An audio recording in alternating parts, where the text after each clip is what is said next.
Olá, estamos no podcast do Grupo Imagem e Credibilidade. Lembrando que este conteúdo é uma parceria com o Jornal de Brasília, o grande jornal da capital do país, levando a você semanalmente um pouco do que aconteceu no Brasil e, em especial, em Brasília. Afinal de contas, somos jornalistas e analistas sempre atentos, com conteúdos diários, que é o JBR News, levando para você o fato do dia. Mas hoje é aquela análise mais profunda, um pouco mais longa, tratando dos fatos principais dessa semana e também as projeções da próxima. Então vamos lá. Eu, Alexandre Jardim, junto com os meus colegas, amigos e parceiros Rodolfo Lago e Estevão Damásio, temos hoje a honra de receber como nosso convidado Carlos Brickman, da Brickman e Associados. Brickman é uma pessoa, um jornalista, um comunicador, enfim, é tanta coisa para falar dele que se a gente continuar vai terminar o tempo do nosso conteúdo. Mas, enfim, o Brickman é nada mais do que um grande conhecedor da política e da economia desse país, tendo passado por assessorias e consultorias de muita gente, principalmente daquelas que mandam no Brasil. Iniciando agora este conteúdo, que é o podcast do Imagem e Credibilidade, damos as boas-vindas a Carlos Brickman e iniciamos com uma pauta Brickman, que são as eleições dos Estados Unidos. Afinal de contas, o mundo está parado, esperando a decisão, saber quem vai ganhar essa eleição. Afinal de contas, o mundo inteiro acaba sofrendo os impactos das decisões que ocorrem lá na terra do tio Sam. E a dúvida é se será Biden, que tem a grande vantagem hoje desta eleição, mas como as eleições dos Estados Unidos demoram alguns dias para que o resultado seja promulgado, a gente ainda tem o Trump aí, numa guerra de todos os modos, levando até para a opinião pública situações conflituosas. Enfim, iniciando esse assunto, Brickman, queremos lhe dar as boas-vindas e saber a sua opinião, qual a sua avaliação deste momento nos Estados Unidos para o Brasil.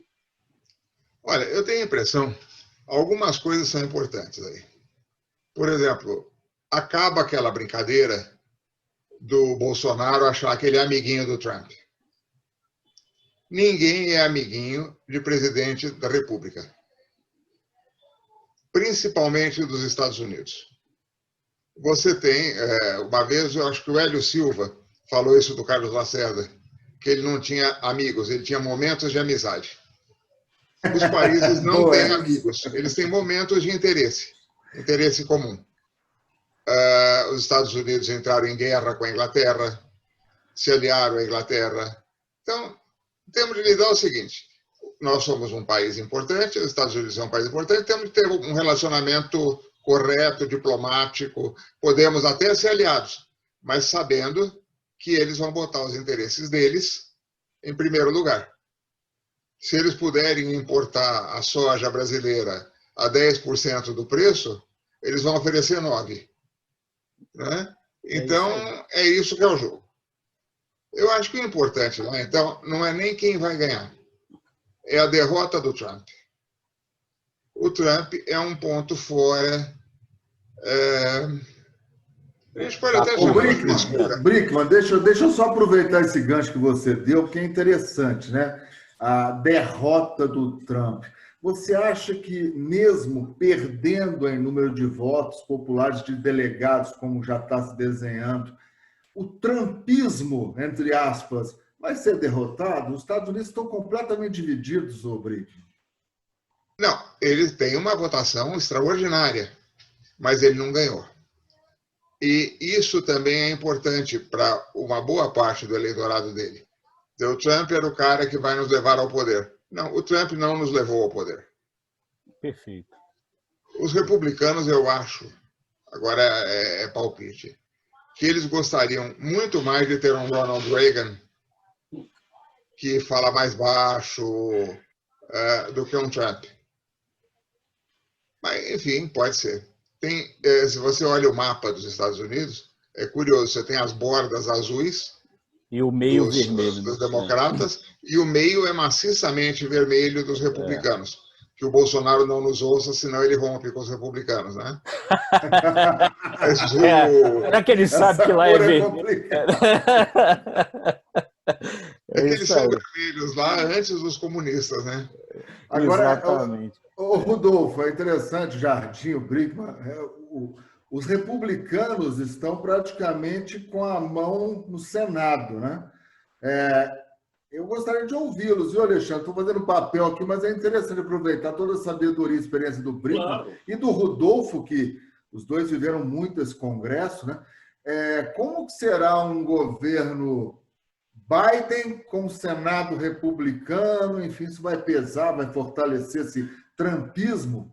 Não, e aí eu vou fazer, desculpa, Brickman, eu vou fazer uma acréscimo à pergunta do Estevão Damasio, que é justamente a outra complicação do cenário político americano, porque no caso do Senado, se houver, como está se projetando, um empate entre republicanos e democratas, ainda acontece o chamado voto de Minerva, que quem dá é o vice-presidente da República. O Portanto, presidente ainda tem essa questão mais complexa dessa política norte-americana. Lá o vice-presidente da República é o presidente do Senado, né? Agora, vocês Por sabem, definição. vocês sabem que assim, o mercado, né, os analistas do mercado financeiro estão achando bom, né, que você não tenha o que eles chamam de onda azul, né? Quer dizer que seria o Biden vencer, a Câmara ficar democrata e o Senado ficar democrata também, porque eles acham que com isso você ia ter um cenário de aumento de impostos, de uma situação que poderia... os mercados estão achando que é interessante você ter o Senado vermelho para dar uma equilibrada, para também o poder não ficar assim tão grande na mão dos democratas, né? Agora, isso... Olha, a parte os pais fundadores, que eles gostam de falar, criaram a Constituição exatamente pensando nisso. Evitar, né, que você tenha essa hegemonia país daquele toda, tamanho, e olha, já era daquele tamanho na época, né? Imagine hoje. É um transatlântico. Exatamente. Você pode mudar a rota dele, mas devagarzinho. Exatamente. Pode dar um cavalo de pau. Então está se achando lá, está se analisando que isso talvez não seja ruim para o país, né? Agora pode atrapalhar algumas coisas que o Biden está planejando, porque eu acho que assim, nesse pós-pandemia ele está planejando aí fazer uma coisa meio ali desenvolvimentista, né? Criar uma série de obras, né? Abrir estrada, fazer... New Deal. Um New Deal. Você acha... E aí o Senado pode atrapalhar um pouco isso, né? Você acha, Brickman, que essa é o viés econômico, na sua visão, será como? Como é que é? Esse viés econômico, ou a consequência econômica deste novo quadro que está se desenhando e que o Rodolfo colocou, na sua visão, vai se dar de que forma? Olha, o Joe Biden é um político profissional. Não vou comparar porque o Tancredo era melhor. Mas é um estilo Tancredo. Ele é um sujeito que se fez no Congresso, conversando com todo mundo, passando a noite, aquilo que falava o Ulisses, né? O combustível da política é a saliva, conversando com todo mundo e procurando acordos. Ao contrário do Trump, que procura o desacordo. Perfeito. Se você tiver 99% a favor do Trump, ele vai brigar com você por causa de 1%. O Biden foi o cara que veio para o Brasil, as pessoas esquecem, quando teve o caso da espionagem com a Dilma. Ele é que veio conversar com ela. Está até naquela carta do Michel Temer, que ele se queixa, que aqui o vice não fazia nada, enquanto nos Estados Unidos eles vinham até... Era o vice, perfeito. O Biden é um profissional. Ele tem uma equipe.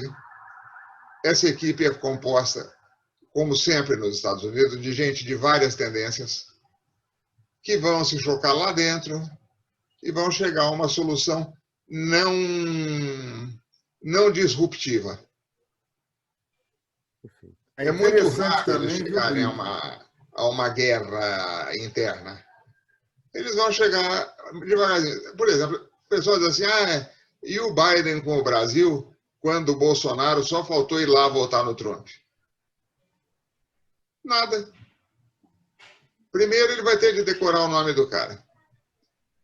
Segundo, ele vai chamar os analistas e dizer assim, o que nós ganhamos no Congresso, no comércio com o Brasil? Claro, claro. O que nós perdemos? Qual é a importância estratégica? Aí ele vai ter um mapa na mão e vai decidir com esse mapa. Veja um detalhe que eu acho muito curioso isso. O Trump prometeu, até chegou a dizer que o Bolsonaro era o Trump brasileiro, o Trump tropical, né? Uhum. Mas aumentou o imposto sobre importação de alumínio. Aumentou bem. Uhum. Aumentou o imposto sobre importação de aço. Não abriu o mercado americano para o açúcar brasileiro e forçou a abertura do mercado brasileiro para o álcool americano. Muito obrigado com os amigos assim. Essa relação aí está muito boa. Agora, o Brickman, meus amigos, as instituições financeiras aqui no Brasil, elas projetam um bom relacionamento em termos do Biden privilegiar ou fomentar investimentos em países em desenvolvimento. É uma visão que o mercado financeiro no Brasil, especialmente as instituições financeiras, os bancos, estão projetando.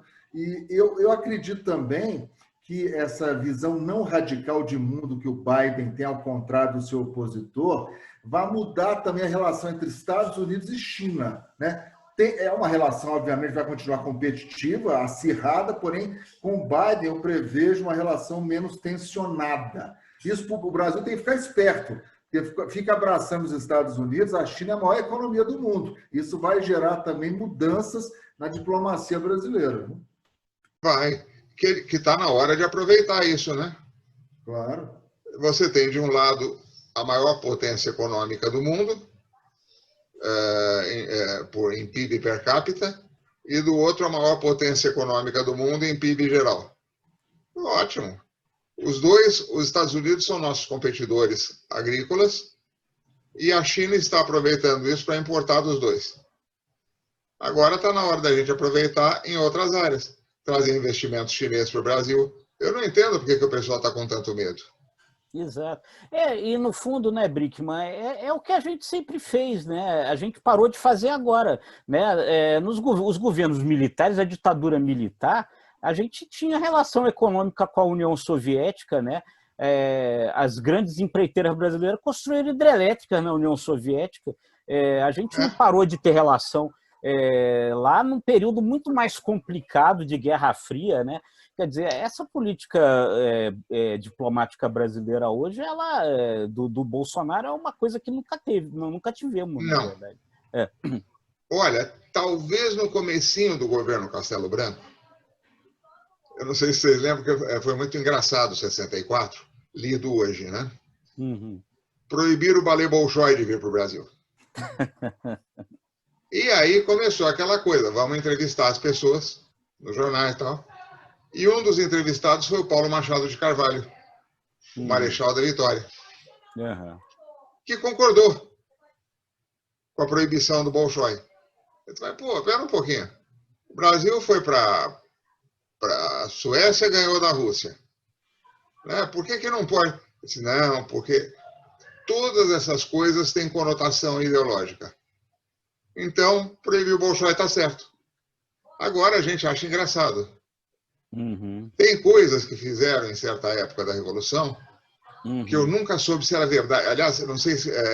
dizem que fizeram, que aprenderam livros sobre cubismo porque achavam que era coisa de Cuba, que aprenderam o vermelho e o negro do Stendhal porque vermelho era a cor de comunista. Isso eu não sei se é verdade ou não. Mas, de qualquer maneira, agora estão fazendo isso. Quer dizer, você pega um presidente da República que, ao escolher um ministro do Supremo, eu quero alguém terrivelmente evangélico. Você pode me explicar o que a religião de uma pessoa tem a ver com os conhecimentos necessários para ser ministro do Supremo?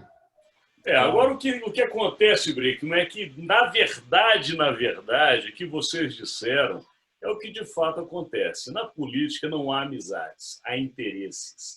E esses interesses também trazem a gente para o mundo Brasil.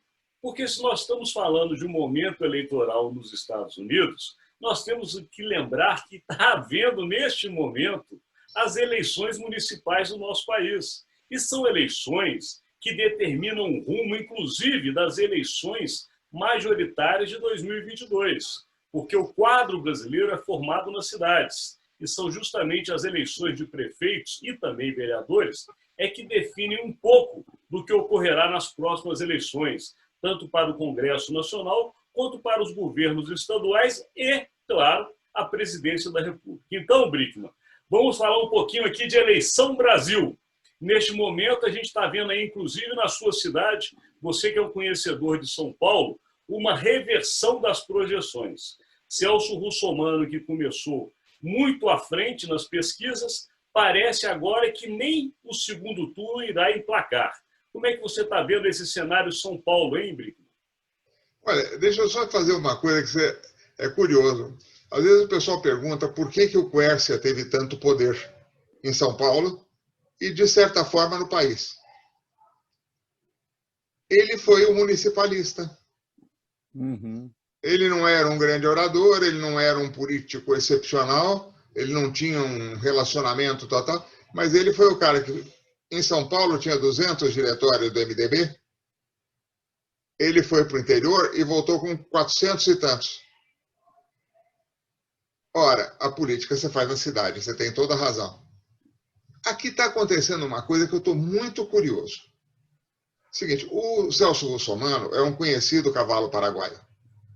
Ele acho que é a terceira eleição que ele entra explosivamente na frente e depois ele desaparece.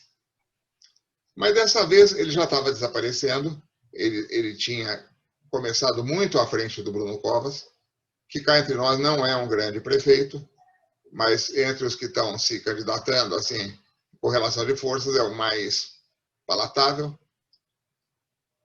E ele já estava diminuindo, mas ainda estava empatado com o Bruno Covas. Aí recebeu o apoio do Bolsonaro. E hoje ele caiu na pesquisa seguinte 7 pontos. E continua caindo. O Bolsonaro deu apoio ao Marcelo Crivella. O Marcelo Crivella é candidato à reeleição com a Igreja Universal, com apoio do Bolsonaro e corre o risco de perder o segundo lugar para Marta Rocha. E não é a Miss, hein? E não é a Miss. Delegada Marta Rocha. Pois é. Então, eu fico olhando essas pesquisas que dão o Bolsonaro lá em cima, fico um pouco em dúvida, viu? E, Brickman, indo agora para Estevão Damásio, que está em Belo Horizonte hoje, ele pode te falar um quadro semelhante, porque o cara que está sendo apoiado, ou melhor dizendo, o candidato que está sendo apoiado pelo presidente Jair Bolsonaro também parece que está longe do primeiro colocado. Não é isso, Estevão? Aqui em Belo Horizonte é barbada, né? Só uma hecatombe, como diz o estado de Minas hoje, tira a vitória do Calil em primeiro turno. O Calil, segundo a última pesquisa de Ibope, está com 65% de votos, gente. É mais e com o Atlético Mineiro mal, né? Com o Atlético Mineiro. Não, eu vou discordar, Brickman. Eu não espero. Mas o Calil, ele está com 65%. O João Vitor Xavier, com a bênção do Bolsonaro, está com 7%. É o segundo colocado. Depois o PSOL está com um bom desempenho aqui, está com 5%, mas na terceira colocação, uma deputada federal, Aura Carolina, e depois disso é só ladeira abaixo.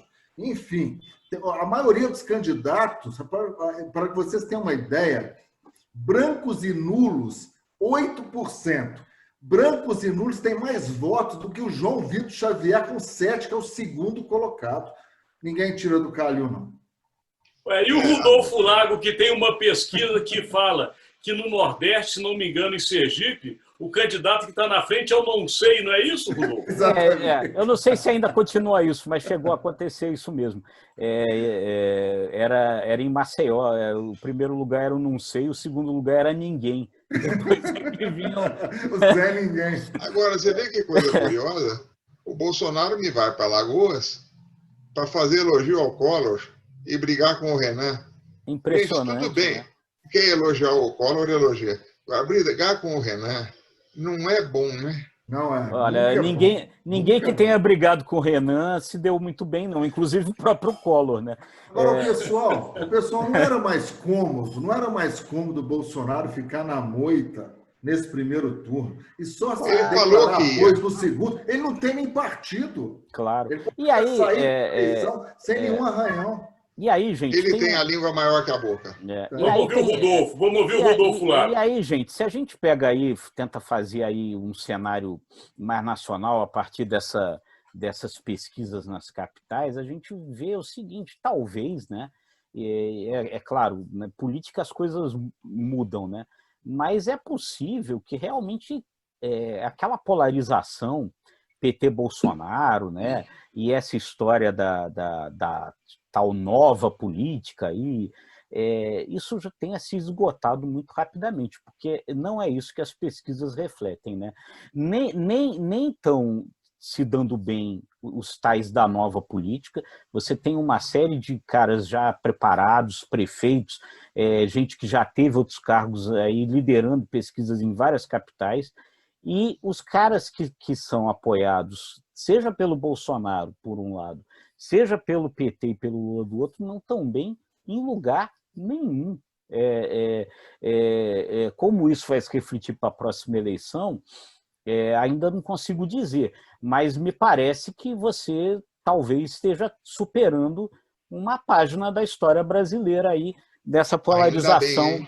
Ainda bem, eu acho. Então vamos lá, Brickman.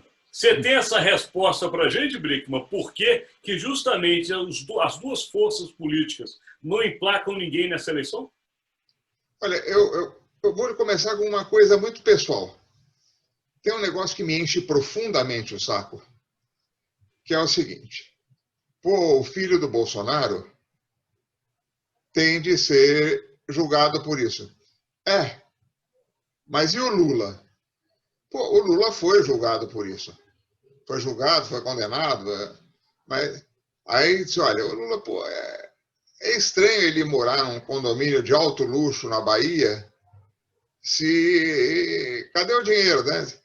Mas você não fala dos 89 mil da Michele. Pera, não é essa a conversa. Se um é ladrão lá, outro você tem obrigatoriamente que falar do ladrão daqui. Não pode, gente. Ou se tem o ladrão de um lado, aí você está autorizado a ter o ladrão do outro, né? Também pode, cara me escreveu uma carta uma vez, me xingando de tudo, e dizendo que eu devia ser comunista. Eu disse, olha, gostaria de cumprimentar, agradecer pela leitura e tal. O cara realmente citava muito. Agora, é a primeira vez na vida que me chamam de comunista. Eu passei toda a minha carreira jornalística apanhando por não ser comunista.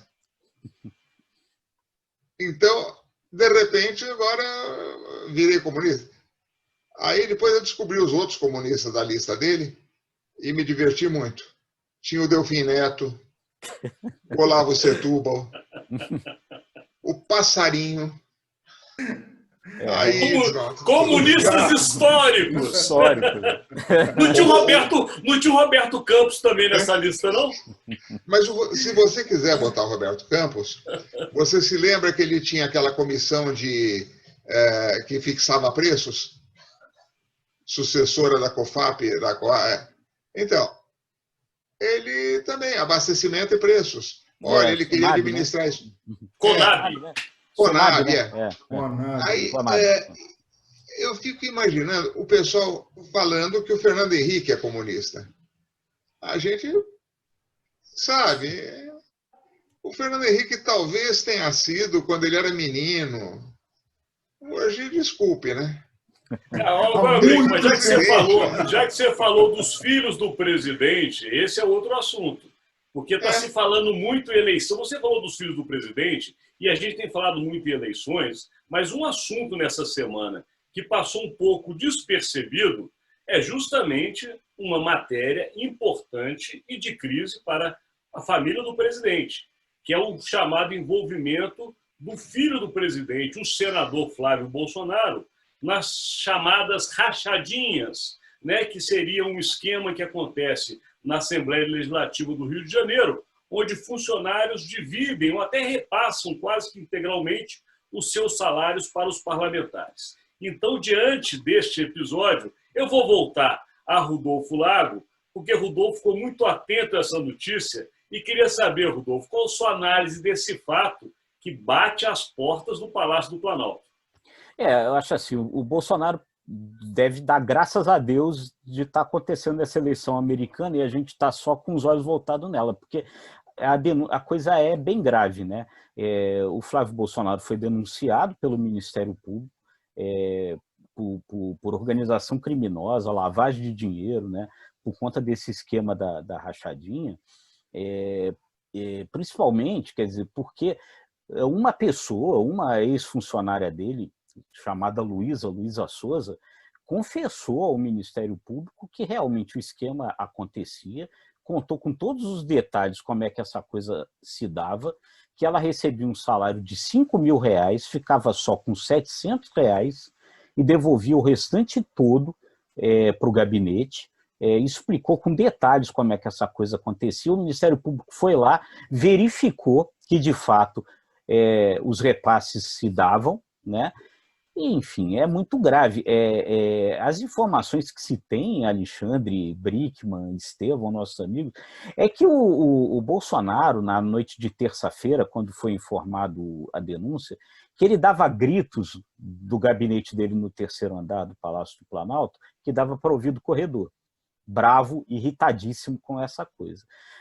Assim, eu imagino que na semana que vem, quando passar aí, e já tiver definido o resultado da eleição americana, esse negócio vai trazer de sabores, vai parar de estar tão nublado quanto está agora, viu? Grave. Eu digo para o Olha, senhor custou para o Lula, hein? O pessoal esquece. Exatamente. Mas ele está solto. Gente, ele está tentando eleger um prefeito no berço político dele. As 7 cidades do grande ABC, nenhuma tinha prefeito do PT, o que não acontecia desde 89 ou coisa parecida. O preço é alto, o preço é alto. Agora, a única capital possível do PT ganhar, que tem alguma chance, é Vitória, só. Aqui em Belo Horizonte é uma coisa. Não, e aqui em São Paulo está tomando uma porrada por baixo que é violentíssima. O candidato do Lula, que é o Gilmar Tato, fracasso total. Mas diga, Estevão Damaso, você estava complementando uma informação? Em relação ao senador Flávio Bolsonaro, é gravíssima a situação. E eu prevejo um apetite danado do Centrão, hein? Vai ser o grande teste do aliado de peso Centrão. Porque se isso for aberto no Senado, se algum processo for aberto no Senado, o Centrão vai abocanhar muitos cargos do governo. Porque sem o Centrão... Trabalhar, eles trabalham. Mas cobram. Cobram muito. Eles estão de olho nessa situação. Agora, Estevão, eu tenho dúvida de uma coisa. Vamos imaginar a rachadinha. Ela é peculato ou não? Porque você pode interpretar de duas maneiras. A partir do momento que a União pagou o funcionário, este funcionário, o dinheiro é dele e ele faz o que ele quiser. É uma tese interessante. Tudo bem. E a segunda é o seguinte, ele foi nomeado para receber dinheiro da União e passar para o chefe. Aí é peculato. E aí tem isso é difícil provar. É difícil provar. Porque fica muito claro, né, porque ninguém iria fazer isso voluntariamente, né? A não ser que haja documentos, eu vou te nomear, você assina aqui, eu me comprometo a passar mensalmente 60% para você. Mas ninguém faria, né? É difícil você imaginar que alguém fizesse isso voluntariamente. Não, eu voluntariamente, eu vou pegar mais de R$4.000 dos 5.000 que eu ganho e vou entregar para o meu chefe. É difícil acreditar nisso, né? Isso com todo mundo. Já que o assunto é dinheiro, e eu prevejo que nós vamos estourar o nosso tempo, eu já vou passar para a próxima pauta, que é justamente economia. Vamos falar de dinheiro, vamos falar de economia. Afinal de contas, o nosso país está passando uma fase que, ao que tudo indica, deve estar muito próspero.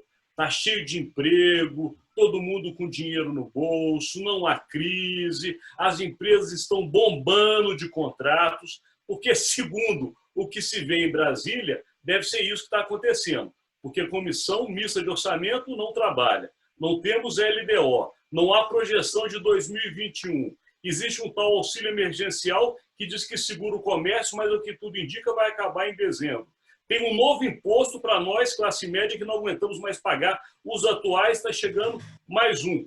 Pelo menos dentro dessa história existiram dois bons assuntos, que foi a chamada desoneração da folha de pagamento de 17 setores da economia, que dá um certo alívio aí para parte do mercado, e a autonomia do Banco Central, que eu acho que foi uma evolução do Brasil, porque já era algo aguardado há muito tempo. Mas se tratando de Brasil, nem sempre essas autonomias dão tão certo como dão em outros países. Porém, esta é a nossa pauta, meus amigos, porque o tempo corre. Então, volta, Brinkmann. O que você quer nos dizer sobre economia e esses fatos? Olha, eu fiquei espantado com uma coisa. O Delfim mandou na economia. O Delfim Neto mandou na economia muito.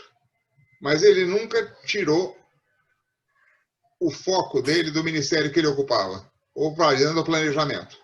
Mas é aquela história, você tinha uma vaga de jardineiro na tua casa, ele tinha um candidato. E esse candidato era fiel aí. O Paulo Guedes optou pela unificação, mesmo. Juntou um monte de ministérios, formou o Ministério da Economia, e lá ele não manda nada. No governo, as igrejas têm um lobby que manda, o funcionalismo tem um lobby que manda, o judiciário não dá bola, o legislativo também não dá bola. E o Bolsonaro pega uma reforma administrativa, por exemplo, e ficou quantos meses com ela na gaveta? Quer dizer, aquilo que o Paulo Guedes prometeu, e eu não vou falar de 2020, não. 2020 teve pandemia, tudo bem. Ele tinha prometido zerar o déficit público em 19. Não zerou. Ele tinha prometido vender um monte de empresa. Vendeu alguma? Não. Vendeu umas parcelas da Salim Matar pediu até o boné. Pelo contrário, ele até criou mais uma para poder vender outra e não vendeu a outra. Aquela empresa para substituir a Eletrobras durante um tempo. Uhum. Então, estão brincando. O Paulo Guedes é um operador de bolsa de primeira linha, operador financeiro. Eu não sei se ele tem essa capacidade de aguentar o embate, porque o ministro não é para dar ordem só. Claro. O ministro tem que decidir. Uhum. E aí, Estevam? Decide ou não decide, Estevam? Ele não decide porque ele não tem poder para decidir. O chefe dele acima que vai decidir. E ele não teve a habilidade necessária para entender como Brasília funciona, como a política numa democracia funciona. Paulo Guedes não tem traquejo político e não tem paciência para lidar com as pressões de deputados e senadores. Foi aí que ele caiu. E tem uma outra coisa. Ele caiu sem cair. Ele continua cair. Ocupando a moita. Tem aí um outro fator, né, amigos, que eu acho que é importante, que é o seguinte, além de tudo, o governo se perde, e perde muito tempo, em briguinhas bobas que não levam a lugar nenhum. Então fica lá, por exemplo, hoje está lá o Congresso parado, né, a Comissão de Orçamento não se instala, porque tem uma disputa de poder sobre quem vai comandar a Comissão de Orçamento. E os caras vão comandar o quê? O ano já está acabando e não vamos ficar sem orçamento. É meio bobo isso, né? Se perde muito tempo nessas brigas bobas. O Salles, de chamar general de Maria Fofoca, Maria Fifi. Maria Fofoca, banana de pijama. E nós vamos ficando perdendo tempo com essa coisa. E até o Rodrigo Maia usou uma expressão que a gente já tinha usado aqui uma vez, né? Que é isso, fica dançando na beira do precipício. Por quê? Veja só. A popularidade do governo é baseada hoje no auxílio emergencial, né? A grana está acabando. Não tem dinheiro para isso, não tem orçamento. O Senado agora aprovou a manutenção da desoneração da folha de salário, de pagamento das empresas. Não tem dinheiro para isso. Enfim, como é que a gente vai ficar o ano que vem? E aí a gente fica...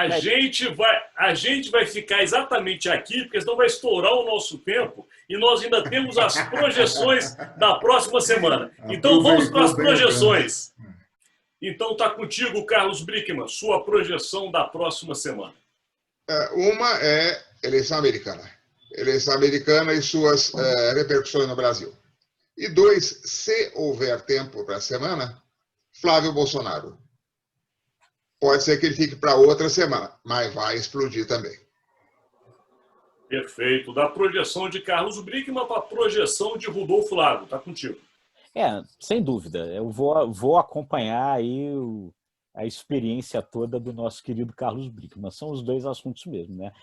Semana que vem a gente deve ter aí a definição final aí da eleição americana e vamos começar a ver quais serão as consequências disso. E certamente, em algum momento, vai estourar a questão do Flávio Bolsonaro assim que esse assunto da eleição americana esfriar. Então, Rodolfo Lago segue o relator e vamos para Estevão Damasio. Eu não tenho como fugir, né? Eu também vou seguir os relatores, né? Porque são alvos certeiros para a semana que vem. E eu aposto que haverá, mesmo que bem discreto, um aceno do governo Bolsonaro para o Biden semana que vem. Perfeito. Eu vou com vocês, mas eu vou acrescentar mais um assunto, porque, de fato, não há mais como o Brasil esperar. Eu acho que essa semana desempaca essa história relativa à Comissão Mista de Orçamento. Alguma situação vai ser colocada para que seja resolvida, porque, de fato, o que acontece não é mais a vontade ou a disputa de poder. É o tempo que prejudica todo um ano de projeções econômicas em 2021. Chegamos ao final deste nosso podcast do Imagem e Credibilidade, em parceria com o Jornal de Brasília, o grande jornal da capital do país e que leva até você, todas as semanas, um pouco do que fizemos aqui. Uma análise dos principais fatos, as projeções da próxima semana, sempre com um convidado especialíssimo, como hoje trouxemos o jornalista, consultor, escritor, assessor, enfim, um grande entendedor do Brasil como um todo, que é Carlos Brickman. Muito obrigado, Brickman, pela sua presença aqui conosco. Obrigado a vocês, foi um prazer. O jornal é uma delícia. Que ótimo. Está convidado. Não é isso, Rodolfo Lago? Faça as honras, por favor. Por favor, Brickman. Enfim, o jornal está à sua disposição. É só falar que eu venho. Muito bom. E, olha, foi um prazer enorme mesmo a gente ter aqui você. Enfim, acompanho você, o Chumbo Gordo, há anos e tal. É um prazer enorme. Da mesma forma, viu? Da mesma forma, sempre abertas. Brickman, foi um privilégio. Prometo ver se eu resolvo essa janela. Foi muito legal. Obrigado pela experiência, conteúdo histórico, muito bom, viu? Parabéns. Muito bom. E lembrando a vocês que este conteúdo está disponível no site do jornaldebrasilia.com.br, também no site do imagemcredibilidade.com, nas redes sociais e também no Spotify, para você poder ouvir esse conteúdo onde quer que você esteja. Encerramos então, meus amigos, mais uma semana. Chegamos ao final de uma batalha, mas felizes e esperançosos para a próxima semana. Um abraço a todos. Boa semana para todos. Obrigado. Um abraço.